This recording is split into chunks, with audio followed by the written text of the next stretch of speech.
He thought the badge made him untouchable, until he chose the wrong woman to accuse. The click of metal echoed softly as Officer Daniel Brooks secured the handcuffs, his voice sharp, controlled, and just loud enough to draw attention. "Ma'am, you're being detained for theft." Around them, the upscale boutique fell into an uneasy silence, broken only by the faint hum of overhead lights and the quiet rustle of people stepping back, phones already lifting, recording, watching, waiting. Naomi Carter didn't resist. She didn't raise her voice. She didn't plead. Instead, she stood still, her posture composed, her breathing steady, her eyes locked on his with a calm that didn't match the moment. Imagine standing there, surrounded by strangers, their whispers brushing against your skin like cold air, their eyes deciding who you are before you ever speak. Brooks barely noticed her expression. To him, this was routine. Another report. Another suspect.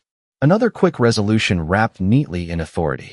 "We have you on camera," he continued, gesturing toward the store manager who nodded nervously behind the counter.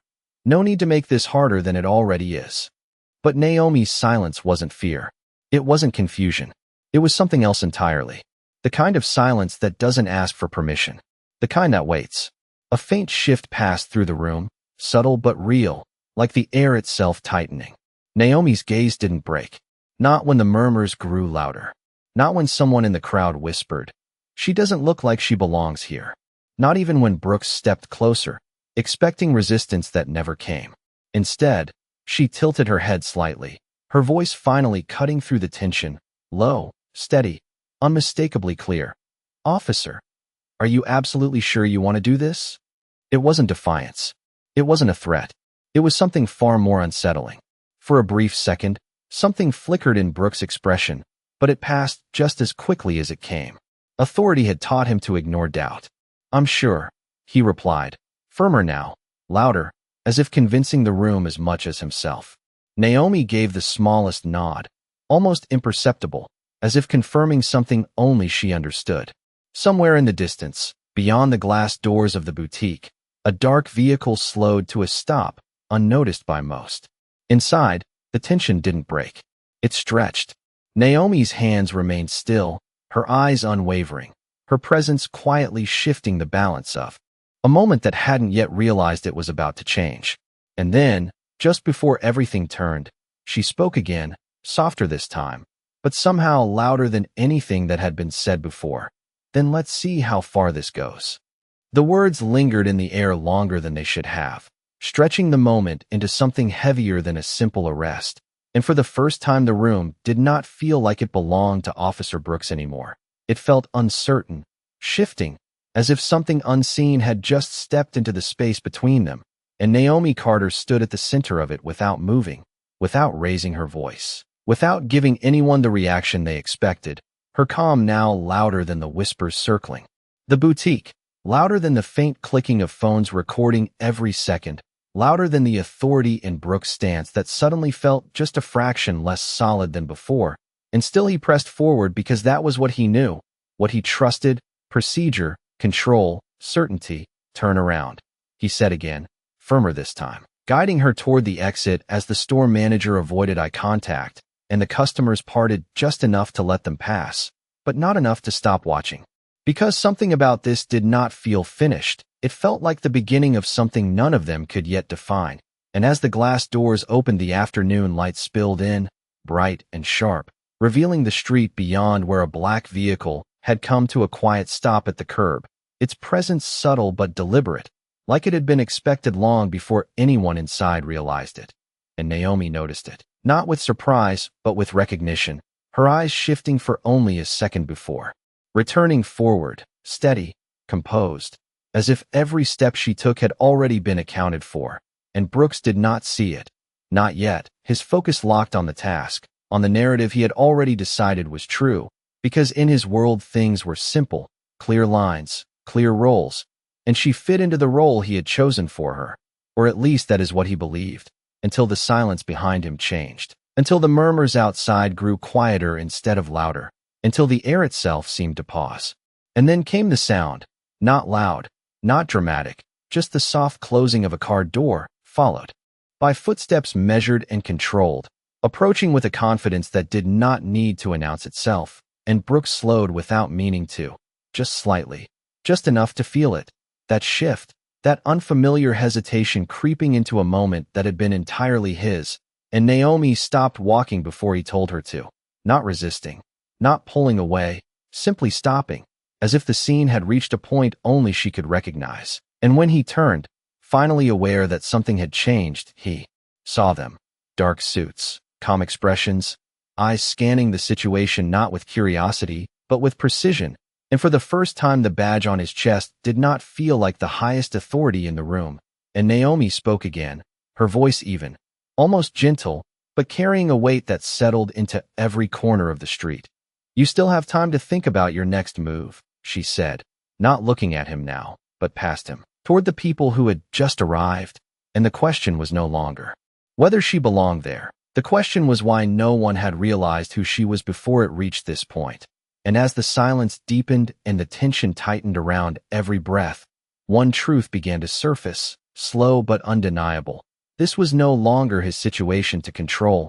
It never had been. For a moment no one spoke, not the customers still holding their phones, not the store manager frozen near the entrance, not even Officer Brooks, whose grip on certainty had begun to loosen in ways he could not yet explain, because the presence of those men in dark suits did not come with raised voices or flashing lights. It came with something far more unsettling, quiet authority, the kind that did not need to prove itself, the kind that simply existed and expected the world to adjust around it. And as they stepped closer, their eyes moved not with curiosity, but with purpose, scanning details, measuring reactions, understanding the situation faster than anyone else in that space. And Brooks felt it then, that subtle shift he had ignored before now pressing against his chest like an unspoken question, one he did not want to ask, but could no longer avoid. And still he tried to hold on to control, straightening slightly, his voice firm though just a fraction tighter than before. "This is an active situation," he said, directing his words toward them, toward anyone who might challenge him. "I have probable cause." But the words did not land the way they usually did. They did not settle the air or command the room. Instead, they seemed to hang there, waiting, almost fragile against the silence that followed. And Naomi Carter remained exactly where she was, her hands still secured, her posture unchanged. Yet everything about her presence now felt different, as if the balance of the moment had already tipped, and only he had not fully realized it. And one of the men stepped forward, not aggressively, not hurried, just enough to close the distance, his voice calm, measured, unmistakably certain.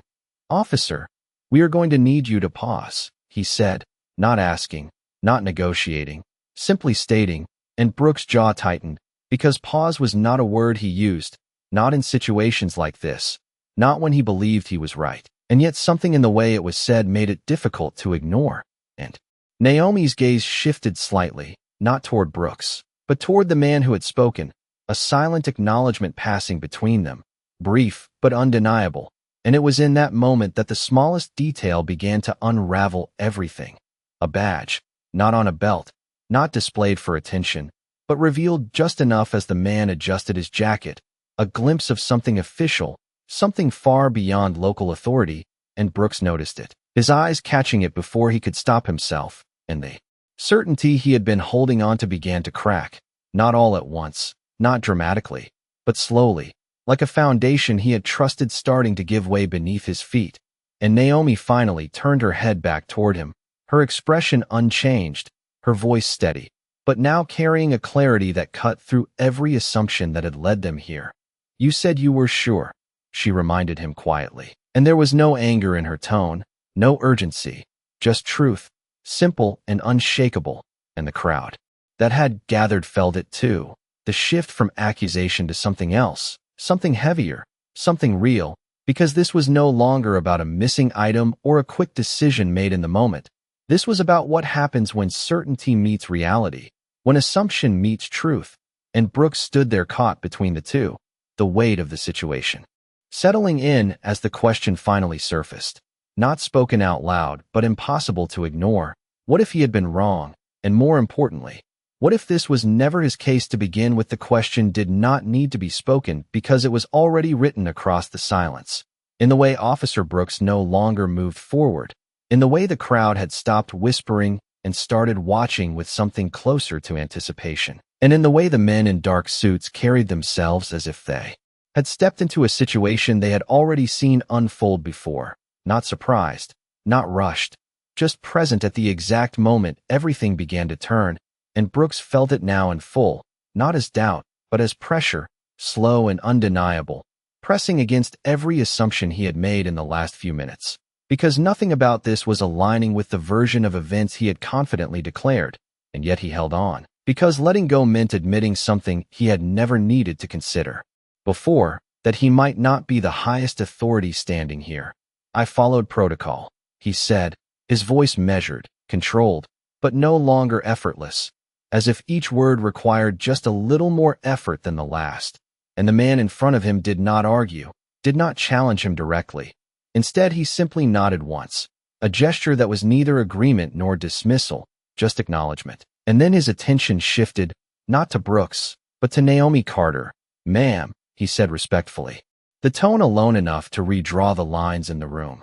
And Naomi responded with the same calm precision she had held from the beginning, her eyes steady, her voice quiet but carrying further than any raised voice could. "You are late," she said, and it was not a complaint, not frustration, just a statement of fact. And for the first time the smallest hint of tension appeared in the posture of the man who had arrived, not uncertainty, but recognition of timing, of sequence, of something already in motion. Traffic was heavier than expected, he replied, just as evenly.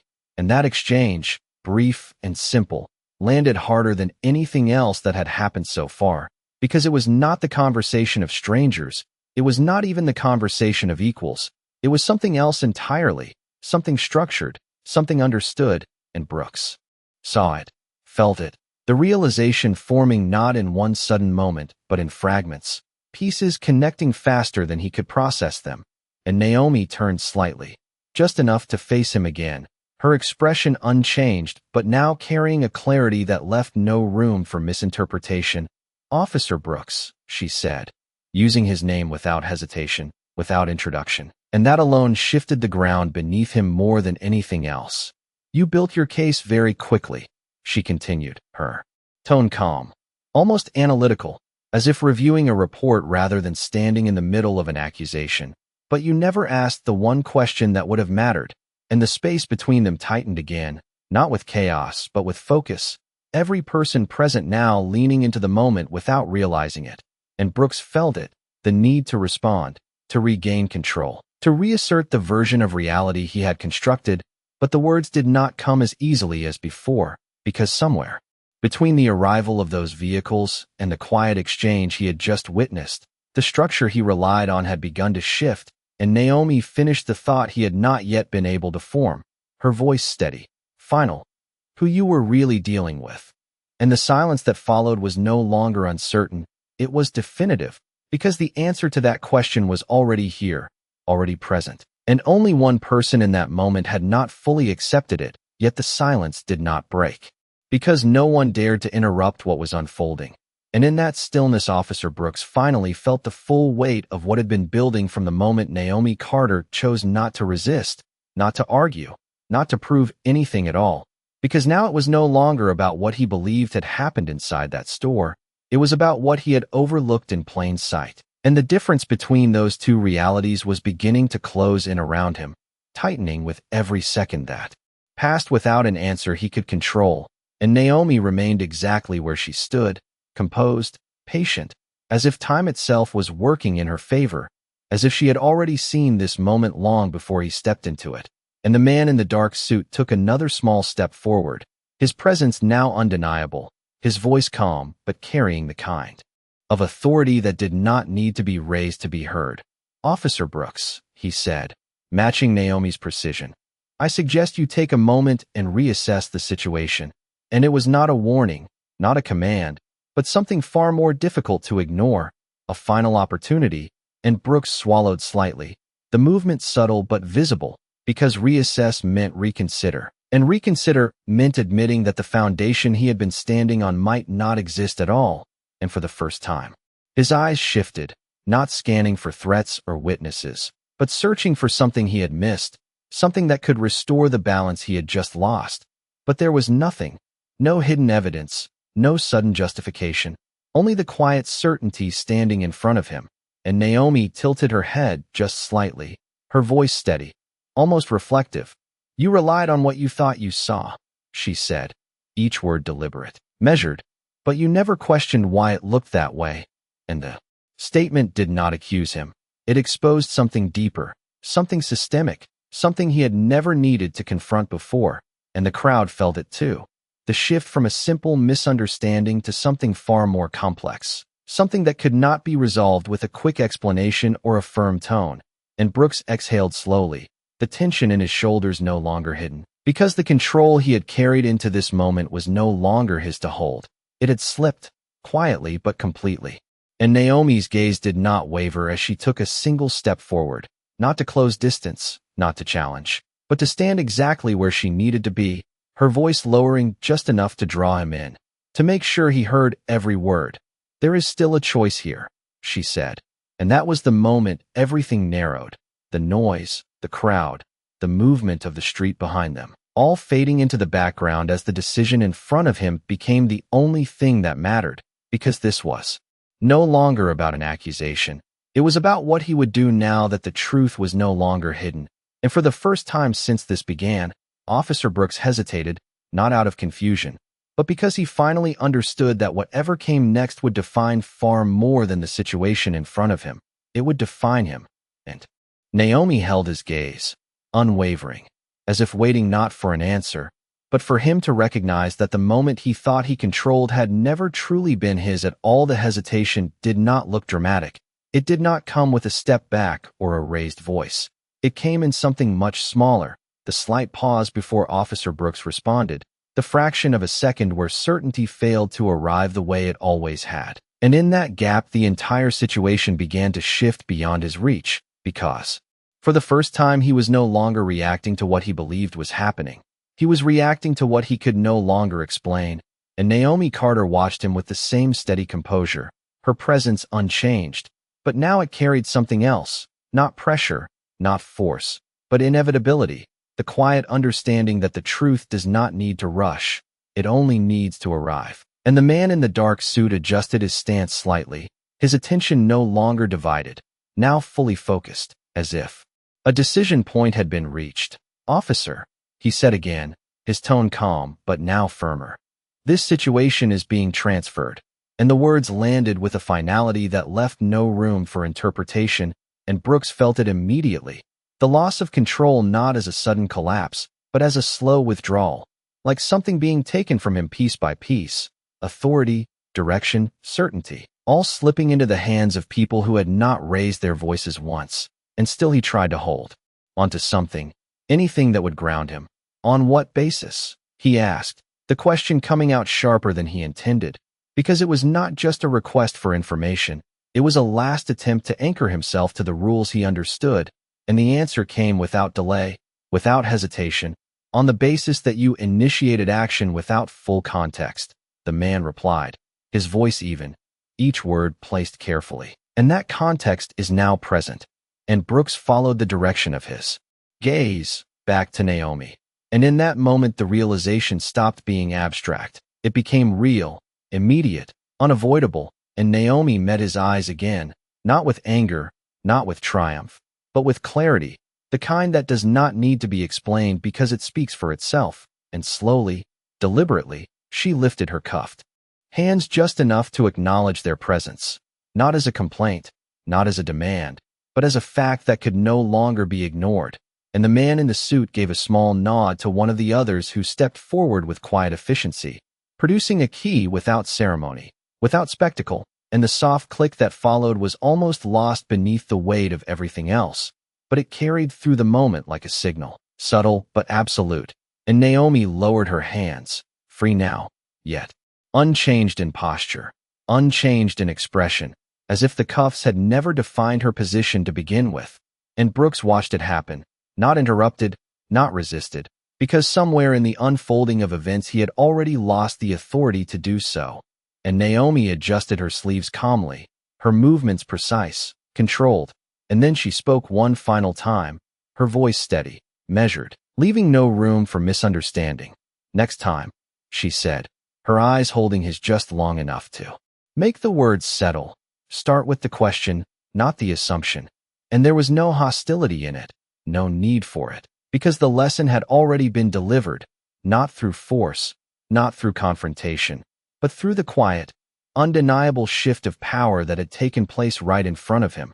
And as the people around them slowly began to move again, as the tension released into a low hum of realization, one thing remained clear in the space they had just occupied. He had entered, believing he was in control, but he was leaving knowing he never was. The movement around them slowly returned, but it was different now, quieter, more deliberate, as if everyone present understood they had just witnessed something they could not easily explain.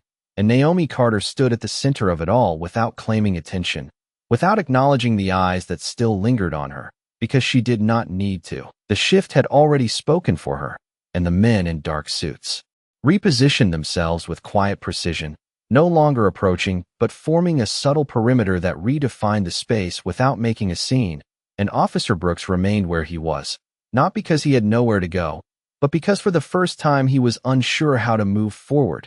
The structure that had guided every decision he made now replaced by something unfamiliar, something that did not respond to authority alone. And Naomi adjusted her jacket slightly, a small, controlled motion that carried more meaning than it should have, as if she were resetting the moment, placing everything back into its proper order. And when she finally stepped forward again, it was not toward him, but past him, her pace steady, her posture unchanged, as if the path ahead had always been clear. And Brooks turned instinctively, watching her go, not with suspicion, not with judgment, but with something closer to realization, because the image he had formed in his mind no longer matched the reality in front of him. And that disconnect lingered, heavier than any command he could have given. And one of the men remained behind just long enough to meet Brooks' gaze.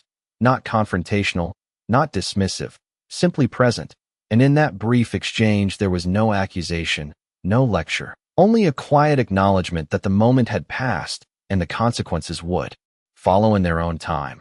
And Brooks nodded slightly without meaning to, the gesture automatic, almost reflexive, because some part of him recognized that whatever came next would not be decided here, not on this sidewalk, not in front of a crowd, but somewhere beyond his reach. And Naomi reached the waiting vehicle without hesitation, the door already opened before she arrived, and she paused for just a second, not to look back, but to take in the air, the space, the moment as it settled into memory. And then she stepped inside, the movement smooth, unhurried, and the door closed with a soft finality that echoed far louder than any command had earlier. And the vehicle remained still for a brief second longer, as if allowing the scene to register, before pulling away with quiet precision, leaving behind a space that no longer felt the same. And Brooks stood there, the weight of what had just happened settling in fully now, not as confusion, but as understanding, because this was not about a mistake. It was about a perspective he had never questioned. And as the crowd slowly dispersed and the store behind him returned to its routine, one thought remained, clear and unshakable. The moment he believed he had defined someone else's story was the moment his own began to change. The street returned to its normal rhythm. But for Officer Brooks, nothing felt normal anymore. The sounds of passing cars, distant conversations, and footsteps blending into a dull background as his mind replayed every second of what had just happened. Not the loud moments, not the accusation or the crowd, but the quiet ones, the pauses, the way Naomi Carter never once reacted the way he expected. And that was where the weight truly settled, because it was not just that he had been wrong. It was how easily he had been certain in the first place. And he stood there a moment longer than he should have. Long enough for the last of the onlookers to lose interest and move on. Long enough for the store manager to retreat back inside, without saying a word. Long enough for the space to clear until it was just him and the echo of a situation that had slipped completely out of his control. And slowly he turned back toward the boutique, the glass doors reflecting his image for a brief second before he stepped inside. And everything looked the same, the displays, the lighting, the arrangement of items carefully placed to signal order and precision. But something about it felt different now, not because the environment had changed, but because his understanding of it had, and the manager approached cautiously, her voice lower than before, uncertain. "Officer, I just reported what I saw," she said quickly, as if trying to secure her place in a narrative that no longer felt stable. And Brooks nodded once, not dismissing her, not confirming her either, because the truth was he no longer trusted what had seemed obvious just minutes ago, and his eyes moved to the security monitor behind the counter. The silent footage looping through angles and moments, fragments of reality captured without context, and he stepped closer, watching as Naomi appeared on the screen, calm, composed, moving through the store without urgency, without hesitation, and there was no panic, no attempt to conceal anything, just presence, steady and unremarkable, and yet that had been enough for suspicion, enough for a conclusion he had reached too quickly. And Brooks leaned slightly closer, studying the footage again, slower this time, noticing details he had ignored before, the distance between her and the display, the way her hands remained visible, the lack of any action that could justify the certainty he had carried outside, and the realization did not come as a shock. It came as something quieter, heavier, because it meant the mistake was not in the evidence, it was in how he had chosen to see it, and he stepped back, exhaling slowly, the weight of that understanding settling deeper than any correction ever had, and outside the light shifted as the day moved forward, but inside the store time felt paused, suspended in that moment of clarity. And Brooks glanced once more at the door Naomi had walked through, now just another entrance, just another exit, and yet it marked the exact point where everything had changed, and for the first time since he put on the badge that morning, he asked himself a question he had never needed to before. Not about the situation, not about the procedure, but about himself, and the answer did not come easily, because it was still forming, still unfolding, just like the consequences that had already begun to move beyond his sight, beyond his reach, in a direction he could no longer control. The footage kept looping, silent and indifferent, showing the same sequence again and again as if it were asking a question that no one in the room wanted to answer. And Officer Brooks stood there longer than necessary, his eyes tracing Naomi Carter's movements frame by frame, slower each time, searching not for confirmation, but for something he had missed, something that could justify the certainty he had acted on. But the more he looked, the clearer it became. There was nothing hidden in the footage, no sudden gesture, no suspicious movement, just a woman walking through a store with quiet confidence. And that was what unsettled him the most, because it meant the conclusion had not come from evidence, it had come from assumption, and that realization did not arrive loudly, it settled in gradually, like a weight pressing deeper with every second he remained in front of that screen, and the store manager shifted beside him, her voice hesitant, almost careful now. "Do you want me to pull another angle?" she asked, as if more footage might change what they were seeing, and Brooks shook his head slightly, not dismissing her, but acknowledging something else entirely, that more angles would not change the truth, and he stepped back from the monitor, the reflection of the screen briefly catching in his eyes before fading as he turned away, and the store no longer felt like a place of routine. It felt like a reminder, a fixed point marking the exact moment where his certainty had failed him, and outside the day continued, unaware, unaffected, but inside him something had shifted in a way that could not be undone. And he walked toward the exit slowly, not rushed, not delayed, just moving with a different awareness than before, each step quieter, more deliberate, as if the ground itself required more thought than it had earlier. And when he reached the door, he paused, his hand resting briefly against the handle, the cool surface grounding him in a moment that no longer felt simple, and he looked out onto the street where everything had unfolded, now calm, ordinary, almost unchanged, except for one detail that remained clear in his mind, the black vehicle, the quiet arrival, the way authority had entered without announcement and taken control without force. And he exhaled slowly, stepping outside, the air sharper now, or maybe just clearer, and for the first time since the situation began, he allowed himself to replay Naomi's words fully, not as a challenge, not as a warning, but as a statement he had not understood when he heard it. Start with the question, not the assumption, and the simplicity of it made it harder to ignore, because it pointed not to the situation, but to him, to the pattern he had followed without thinking. And as he stood there, no longer surrounded by a crowd, no longer holding a role that defined the moment. He realized something else had already begun, something quieter than consequence but just as significant, a shift in perspective, slow, uncomfortable, but undeniable, and somewhere beyond the street, beyond the reach of his view. Decisions were already being made, reports being reviewed, timelines being traced, not driven by emotion, not by accusation, but by the same quiet authority that had stepped into his world and changed it without raising its voice. And Brooks remained still for a moment longer, not waiting, not expecting, just standing in the space between what had happened and what would come next, knowing that for the first time in a long time, he was no longer the one deciding how the story would continue. The city moved forward the way it always did, indifferent to the quiet shift that had taken place on that one stretch of sidewalk. Cars passing, people crossing, conversations continuing as if nothing had happened. But for Officer Brooks, the rhythm felt different now, slower in some ways, sharper in others, like every detail had gained a weight it did not carry before, and he walked without urgency, not because he had nowhere to go, but because for the first time in a long time he was not sure what he was walking toward.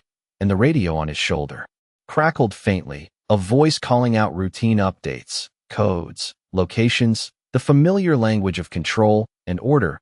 But he did not respond immediately, not out of defiance, but because his focus had shifted inward, replaying not just the event but the pattern behind it, the speed of his decision, the certainty in his tone, the absence of a question that now felt more important than anything he had said out loud. And as he reached his patrol car, he paused, his hand resting briefly on the roof.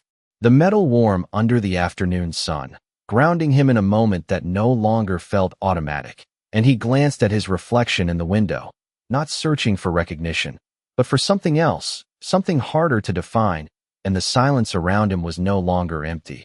It was filled with the echo of Naomi Carter's presence, the calm, the control, the way she had allowed the moment to unfold without forcing it. And that was what stayed with him, not the authority she revealed, but the restraint she carried before it, because it meant she had understood something he had not. That power did not need to prove itself in the moment. It only needed to be true, and that realization settled deeper than any external consequence could, because it pointed to something internal, something that would follow him beyond this street, beyond this shift, into every decision he would make next. And finally he reached for the radio, pressing the button with a steadiness that had returned. Though not unchanged, Unit 12, he said, his voice clear, controlled, but now measured in a way it had not been before. Status is clear. And the response came back quickly, routine, unaffected, the system continuing as it always had. But Brooks did not move immediately. He remained there for a second longer, letting the words settle, letting the moment complete itself, and somewhere beyond the reach of his view, beyond the patrol routes and daily reports, Naomi Carter was already moving forward, not as a reaction to what had happened, but as part of something larger that had been in motion long before their paths crossed. And he understood that now, not fully, not completely, but enough to recognize that what he had stepped into was never a simple situation. It was a glimpse into a system he had not seen before. And as he finally opened the car door and stepped inside, the world outside continued unchanged, but the way he saw it had shifted, and that difference, quiet and steady, was something that would not fade when the day ended. Because some moments do not announce their significance when they happen.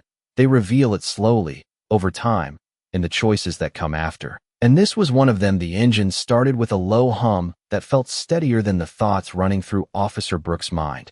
And as he pulled away from the curb, the city unfolded in front of him the way it always had.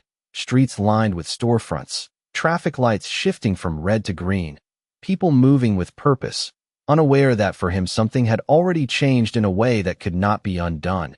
And he drove without rushing, his hands steady on the wheel, but his attention no longer fixed only on the road. Instead, it moved between the present and the memory of what had just happened, not replaying it for justification, but examining it with a clarity that had not been there before. And the more he thought about it, the more he realized that the moment itself had not been sudden. It had been building, step by step, choice by choice, each assumption leading to the next until it formed a conclusion he never stopped to question. and that realization did not sit lightly, because it meant the shift he was feeling was not about one incident. It was about a pattern, something deeper, something that extended beyond that one afternoon, and the radio crackled again, a dispatcher calling out a routine request, a minor situation a few blocks away, nothing urgent, nothing complicated, and for a second Brooks considered responding the way he always had, quick, confident, certain, but his hand paused just above the button, not out of hesitation, but out of awareness, because now there was a space where there had not been one before, a space between action and decision. And in that space was a question he had learned too late to ask earlier. And this time he did not ignore it. He let it form fully, let it settle before he moved. And then he responded, his voice calm, measured, Unit 12 responding. And as the acknowledgement came back through the radio, he turned onto the next street, the movement. Smooth, controlled, but different in a way that could not be seen from the outside, because the difference was not in what he was doing. It was in how he was doing it. And as he approached the next intersection, he slowed slightly, not because he had to, but because he chose to, scanning the environment with a focus that extended beyond the obvious, noticing details he might have overlooked before, small things, subtle shifts, context that did not present itself immediately, but mattered all the same. And it was in that moment that he understood something he had not fully grasped earlier, that authority was not just about acting. It was about understanding before acting, about seeing the full picture before deciding where you stood in it. And the realization did not feel like a loss. It felt like a correction, one that had come at a cost, but one that could not be ignored. And somewhere beyond the streets he drove on, beyond the routine calls and the steady rhythm of the city, Naomi Carter was continuing her own path, one that had intersected with his just long enough to change its direction, and he did not know where her path led. He did not need to, because what mattered now was where his would go from here. And as the patrol car moved forward into the next moment, one thing remained clear: the badge on his chest had not changed, but the way he understood it had. And that difference would shape every decision that followed. The call turned out to be exactly what it sounded like: minor, routine, the kind of situation that usually resolved itself within minutes. And yet as Officer Brooks stepped out of his patrol car and approached the scene, everything about the way he moved had changed, not visibly, not in a way anyone else would immediately notice, but in the space between his steps, in the way he paused just slightly longer before speaking, in the way his eyes took in more than just the surface, because now he was not just looking for confirmation, he was looking for understanding. And the people in front of him noticed something too, not the shift itself, but the effect of it, the absence of immediate judgment, the presence of something quieter, something more deliberate. And he listened, truly listened, allowing the details to form before drawing any conclusion. And the situation unfolded without tension, without escalation, simply because it had been approached differently. And as it resolved, the individuals involved stepped away with a sense of clarity rather than confusion. And Brooks stood there for a moment after it ended, not out of uncertainty, but out of recognition. Because this time the outcome had not been driven by assumption, it had been guided by awareness. And the difference, though subtle, was undeniable. And as he returned to his vehicle, the city around him continued its steady rhythm. But now it felt less like something to control and more like something to understand. And the radio remained quiet for a brief stretch, giving him space to think, not about what had gone wrong earlier, but about what had just gone right, and how the two were connected. And the realization settled in slowly, not as a correction imposed from the outside, but as a shift that had come from within. Because the lesson he had been given was not about losing authority, it was about redefining it, about recognizing that real authority did not come from being the loudest voice or the fastest decision. It came from the ability to pause, to question, to see beyond the immediate. And as he drove on, the streets no longer felt like a series of problems to solve. They felt like a series of moments to understand, each one carrying more than what appeared on the surface. And somewhere beyond the city, beyond his patrol, beyond the routine structure he operated within, Naomi Carter continued forward, not affected by the moment in the way others might expect, because for her it had never been about proving anything. It had been about allowing the truth to reveal itself in its own time, and that was what stayed with him most, not the authority she held, but the way she held it, without force, without urgency, with a calm certainty that did not need validation. And as the day moved toward its later hours, the light shifting, the streets gradually changing tone, Brooks realized that what had begun as a single moment of disruption had become something else entirely, something that would continue long after the shift ended. Because the real change was not in what had happened, it was in how he would see everything that happened next. And that difference, quiet but steady, was already shaping the way his story would continue. The day began to fade the way it always did, slowly, almost quietly, the light stretching longer across the streets before softening into evening. And Officer Brooks sat in his patrol car at the edge of an intersection, the engine idling, the world moving around him in familiar patterns that no longer felt quite the same, because something subtle but permanent had shifted. Beneath everything he thought he understood, and it did not announce itself with noise or urgency. It settled in the spaces between decisions, in the pause before action, in the awareness that now followed him into every moment. And he watched as people crossed the street in front of him, each one carrying their own story, their own purpose, unseen, unspoken. And for the first time, he did not try to define them at a glance. He did not place them into categories shaped by habit or assumption. Instead, he let the moment exist without forcing it into something smaller. And that was where the difference lived, not in what he did, but in how he chose to see. And somewhere beyond the city, beyond the streets he patrolled, Naomi Carter continued forward in a world that did not need to explain itself to him. A world where authority did not rely on visibility or volume, but on truth, steady and unshaken. And he understood now that what had happened between them had never been about winning or losing. It had been about revealing, about exposing the gap between perception and reality.